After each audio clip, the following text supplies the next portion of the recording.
These notes are on the causes of the Declaration of Independence. By the end of this lesson, you should be able to explain the reasons for declaring independence and describe the key ideas of the Enlightenment.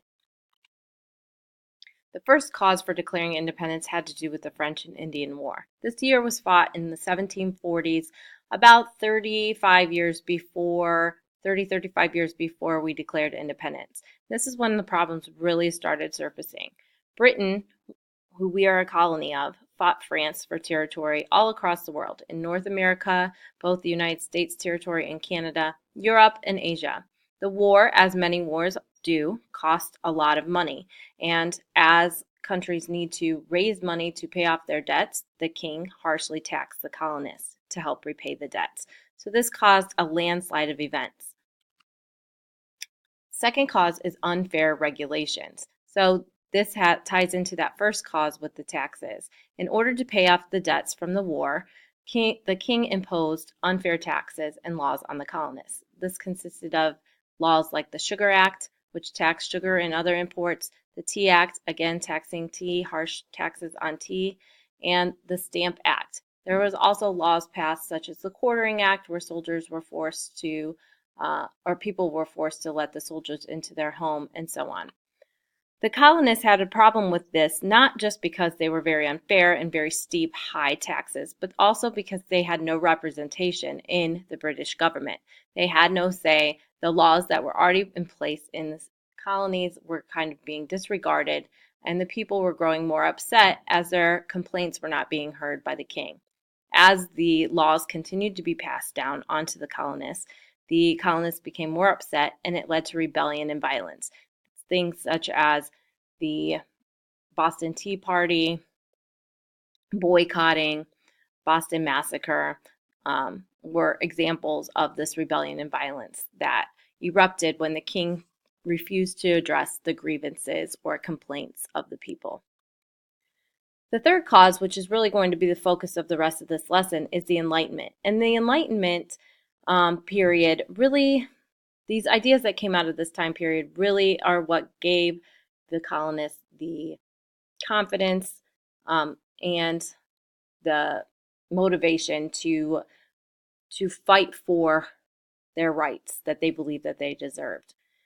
So the other two events angered the people, and this kind of gave them the mindset and the courage to stand up for their beliefs and fight for a more equal government and equal treatment.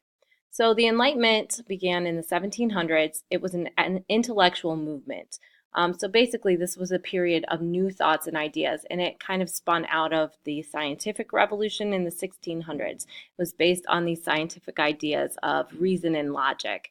So in the 1600s, they came up with the scientific method, which came up with the process of how to prove a theory or a hypothesis to be true using proof to support people's beliefs and ideas.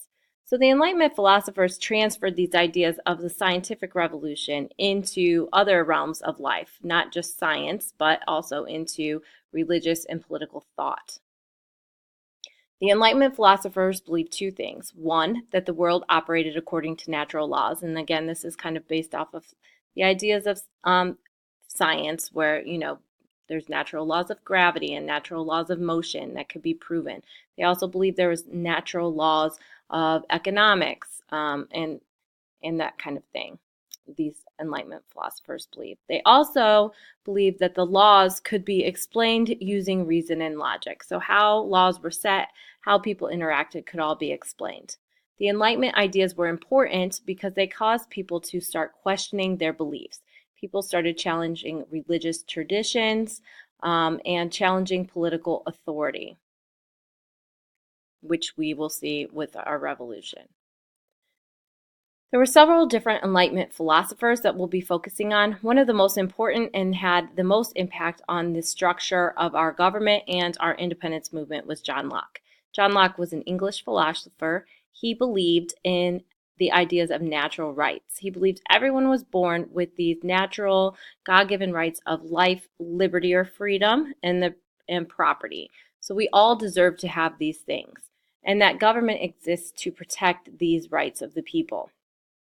So he believed that we entered a social contract or an agreement with our government that we would give up some freedoms in order to protect our natural rights. So, for example, if you are in a government, if you're in a country that has no government, you are free to do whatever you want. So, someone, if you want something, you could steal it from them with no repercussions. They could come back and kill you with no repercussions. Obviously, when you do that, they are violating your natural right of property because they're stealing something that belongs to you. You're taking away their natural rights of life. This is an extreme example, but I think it serves the point. So, if we enter a social contract, the government designs laws to protect us from violating another's natural rights. So there are laws saying you are not allowed to steal without repercussion, nor are you allowed to murder and take someone's right to life without repercussions. If the government breaks this social contract and does not uphold their end of the deal, does not protect your rights, then you have a right to alter or abolish it. So you have the right to overthrow the government or vote out your representative and bring someone else in that is going to protect these rights. Two other philosophers, these are French philosophers that had a lot of influence in our structure of our government, were Voltaire and Montesquieu. Voltaire believed in freedom of speech, freedom of thought, freedom of religion. We should have religious tolerance for others. And this is reflected in the First Amendment of the Bill of Rights. Montesquieu is responsible for how our government is structured. His ideas circulate around the ideas that the best forms of governments had three branches and that they have separate powers and have the powers divided so that they could keep the others in check so no one becomes too powerful. So Articles 1, 2, and 3 of our Constitution reflect these ideas with creating the legislative, executive, and judicial branches, each having separate powers and each branch having the power to check the others.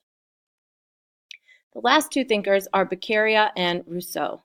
Beccaria is from Italy, and he believed in our rights of the accused. So if you're accused of a crime, we could thank Beccaria for coming up with these ideas that even those accused of a crime are innocent until proven guilty and deserve fair treatment as well. So he came up with the ideas of a fair and speedy trial with a jury of our peers so that no one person is judging our fate. You can't sit in jail for months before you or years before you are heard and found innocent or guilty. And there's no cruel and unusual punishment. So, for example, another extreme case, if you're speeding, you can't be charged $1 million. You can't be put on death row for a speeding ticket. Those are cruel and unusual punishments. The punishment does not fit the crime. According to Rousseau, he believed in popular sovereignty. Popular sovereignty means rule by the people. This is exemplified in our democracy. A democracy is ruled by the people. We vote, we make decisions. We're the ones that have the power. He also believed in a representative democracy, so we can elect our representatives to choose in the best interest of the people. And he agreed with John Locke on the idea of the social contract. These thinkers all had a great influence in our government, and we will be revisiting them as we go through the unit to look more closely and more in depth at their contributions. So these three things together led to the writing of the Declaration of Independence. The main author was Thomas Jefferson. We adopted the Declaration on July 4th of 1776, and it is framed around the ideas of John Locke's natural rights and social contract.